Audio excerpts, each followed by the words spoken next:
Good day all. We hope that you are all doing extremely well and welcome back to South Africa. So for this video we're going to be exploring why South Africa only has about 28,000 commercial farmers left. So before I would like to start, 6th of April 1652, it is Founders Day in South Africa yesterday. That is when when Jan van Riebeeck landed in the Cape. So I hope you guys actually celebrated that or just remembered where we actually come from. So let's start at the beginning. In order for us to assess what is happening with commercial farmers in South Africa, we're going to start in 1980. So in 1980, we had roughly about 128,000 commercial farmers. And then according to statistics in South Africa, 2023, we had 28,000 commercial farmers. So in reality, over the last 40 plus years, we have lost approximately 100,000 commercial farmers. So in this video, we're going to try and explore why this is happening and why we are losing so many farmers. On the back of the fact that everything in life actually starts with food. Without food, you cannot do anything. So firstly, let's try and define a commercial farmer, because there's quite a big difference between somebody just farming, we call them the weekend farmers, and a commercial farmer. So a commercial farmer, you can compare to a business. So the farm produces X, Y, and Z, and X, Y, and Z needs to produce a profit in order for the farm to actually run profitable and for the farmer to continue farming. So this is where the first or number one comes in when we are looking at why we are losing so many farmers. So it all starts with profitability. So I've got an article here that says that since 1980, we have seen until 2022, they reckon that the inflation has gone up 4,000%. So things that you bought in 1980 compared to today went up by 4,000% and in inflation. So one of the major challenges for commercial farmers, and I see this in most countries, America and in Europe as well, is that it's all about the input cost versus the selling costs. Now, we're going to use South Africa as an example. So South Africa has got pretty much a centralized system, meaning that you've got all over the country, you've got abattoirs, you've got silos, and then you've got fresh produce markets. And whatever the farmer is producing, he then needs to deliver those products to, if it's a grain product, he'll go deliver it at the local silo, which in the olden days, by the way, used to be owned by public corporations. These days, the silos are private businesses. So you'll find certain companies having bought these government silos or renting them to be used as a space for storing away the grains. And the same with the abattoirs. So whatever meat the farmer has produced, he'll take to the abattoir, and whatever fresh produce he's then produced, he'll take to the fresh produce markets in the bigger cities. So farmers in general are price takers. They are not price givers. The simplest way to explain this to you is that when a farmer delivers a product, okay, he will deliver that product, let's say, to the abattoir. The abattoir will then weigh the product, and then according to the market price of that specific day, that is then the price that the farmer will then get for his produce. That's in very simple layman terms. So the farmer doesn't dictate or determine the price of that specific day when he delivers. He has actually literally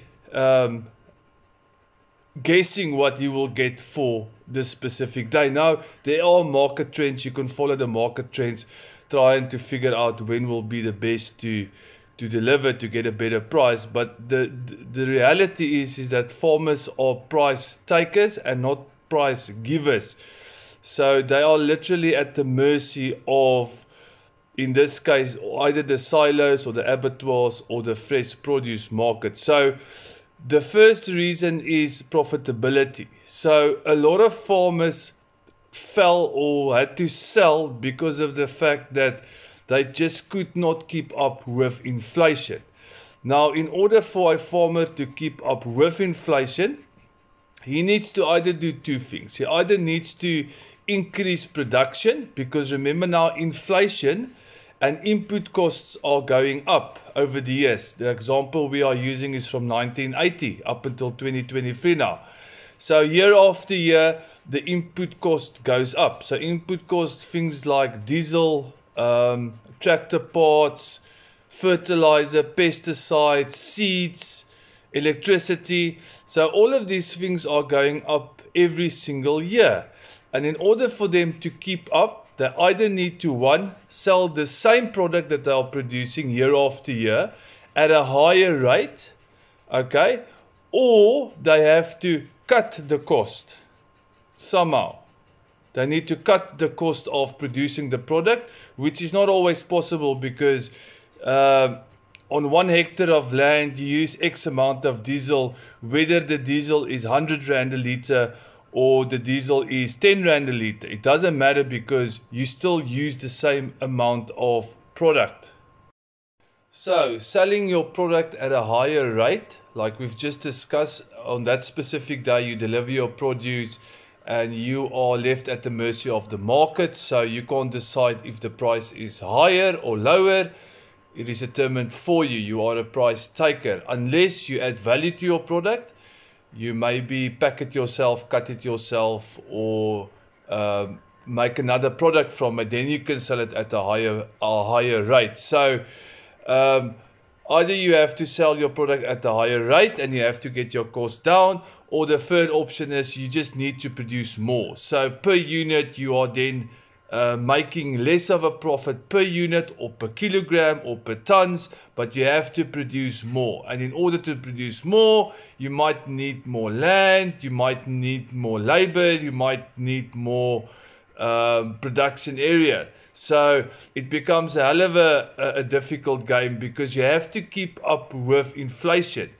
You have to keep up with inflation, but you are being dictated by the markets, which I don't think is very fair. That's why a lot of farmers actually fell out of farming in South Africa. So that is, in layman's terms, the profitability of a farm. One can delve into this and you can make hours and hours of videos, but that is, in layman's terms, basically what's happened in South Africa and across the world if it comes to farmers. So number two would be, in South Africa, would be land reform. Land reform is a big contributor to why farmers have stopped farming. So remember, we started in 1980 on 128,000 farmers, and in 2023 we are at 28,000 farmers. So we've lost 100,000 commercial farmers. That's a big number. So land reform. So let's quickly stop at land reform. And I'm going to read to you quickly a land reform audit that was done quite recently in 2017. And I'm going to read it to you because land reform has a massive impact on farming. Remember, we are asking the question, where have all our farmers gone? And who's going to actually produce enough food for South Africans? Another statistic that's interesting, in 1980, we had about roughly 30 million people living in South Africa. And in 2024, we've got 60 million plus another 20 million immigrants from Africa and elsewhere. So we are increasing in population and we are decreasing in farmers. That's quite shocking. So the land audit in 2017 said that the total surface of South Africa is 122 million hectares, and of the 122 million hectares, 114.2 million hectares were registered. In the Eastern Cape, we've got 7.7 million hectares that are unregistered and 5.5 million hectares in Limpopo that is also unregistered. So this is what they call the old homelands. So in actual fact, that 7.7 million hectares in the Eastern Cape and the 5.5 million hectares in Limpopo is actually quite good arable land.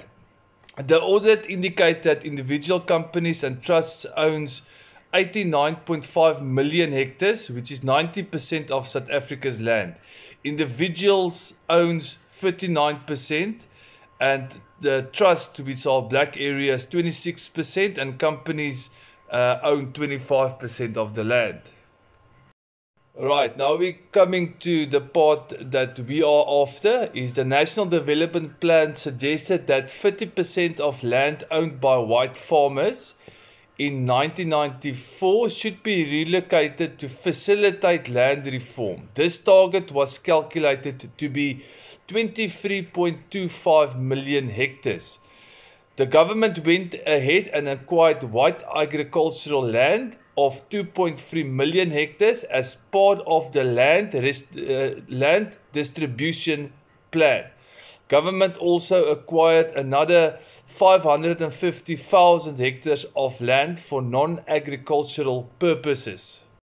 So in this buying of agricultural land, in total, to sum it up for you, in this article they said that they bought 2.3 million hectares plus another about 500,000 worth of hectares for non-agricultural purposes, but 2.3 million hectares they bought for the land distribution, and this is specifically white farms, this is specifically arable farms, and most of that 2.3 million hectares of farmland was productive when they bought that from white farmers.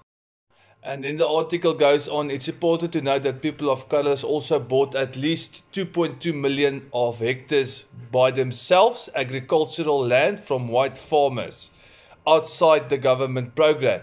So already we're standing on 2.3 million hectares bought by the government, plus black people bought another 2.2 million hectares by themselves. So more than 5 million, give or take, million hectares, that productive farmlands that were bought via the government and then black people.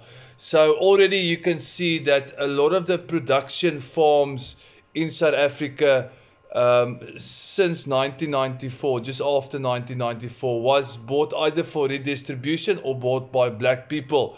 So roughly, according to this article, we're sitting with 5 million hectares that are mostly unproductive, that used to be productive. So 5 million hectares, how many farmers do you think 5 million hectares can accommodate? That is quite shocking, I must say. And just as the last little bit of interesting fact is that the government spent almost 26 billion rand to buy all of this land for land distribution. So as you can see, in short, we can dissect this article. It goes on for another 8 pages. Land distribution has played a big part in white commercial farms being bought up either privately or by the government, and then basically what happened was these farms became unproductive, unfortunately for South Africa, because you can see from the numbers we've only got 28,000 farmers, commercial farmers left, yet on this article alone we've got 5 million hectares that has gone unproductive, that was bought by either the government or private black individuals. So South Africa is heading for a disaster, if you can read between the lines. And then the last bit of this article, from 1994, just before May 2024 election, a total of 19 million hectares of agricultural land was previously in white hands became available for land reform and distribution. This equal to 24.6% of white farmland, or 81.2% of land reform target. Okay, so they never reached their full target, but they redistributed 19 million hectares of arable farmlands. And ladies and gentlemen, that is one of the reasons why we lost 100,000 commercial farmers, because of land distribution. So the next point is crime. We need to stop at crime as well, because crime has a major impact on why we lost so many farmers in South Africa. So let's quickly look at crime. I'm not going to go into the crime statistics because South Africans are overburdened with this. This is an everyday reality. But to sum crime up for you, it is very easy to understand why farmers stop farming. Because if you have cattle theft or livestock theft, which happens quite a lot, you have poaching going on. You've got normal crime like breaking into your house, breaking into your storeroom where you keep maybe your parts for your irrigation or parts for your pumps. Crime in South Africa has a major impact on farmers, because farmers are isolated. I've said this before in other videos. If a farmer is attacked and a farmer passes away, a whole economy collapses around that farm. So farmers are under severe pressure when it comes to crime, because every time something gets stolen from a farm, that is cost that the farmer needs to incur to replace it. Now, if they do have insurance, I mean, sometimes insurance do pay out, but they only pay out to an extent. You can only replace a pump so many times. You can only replace animals so many times until you are just tired and you just basically give up. And then the other reason connected to crime is definitely the fact of farm murders. We're not going to go into farm murders on this video now. And then the next reason and the last reason is infrastructure. Infrastructure is very, very important when it comes to farming. And then lastly is infrastructure, which plays quite an important role when it comes to transport. So in the olden days, to give you an example, in the 60s, 70s and the 80s, a farm in the middle of nowhere could drive his livestock to a train station, and for a very low cost he could transport his meat products or his livestock to a bigger city. These days you need trucks, and we all know trucking is very, very expensive, and we know that the roads in South Africa are not doing that well because they are under pressure because of the railway system failing. And then you have things like ports, you have things like the fresh produce markets within the city, which is managed by the municipalities. That's not going very well. So infrastructure collapsing in South Africa puts major pressure on farmers as well, because the longer the product takes to get to the end destination, the less farmers normally get for their produce. So as you can see, there are multiple reasons why we have lost 100,000 farmers since 1980. And it's quite a concern, because everything starts with food. There's the saying from the Farmer's Bible, Proverbs 7 verse 7, is that once a year you might need a lawyer or a dentist or a doctor, but you will need a farmer 3 times a day. Guys, please like, share and subscribe, and God bless.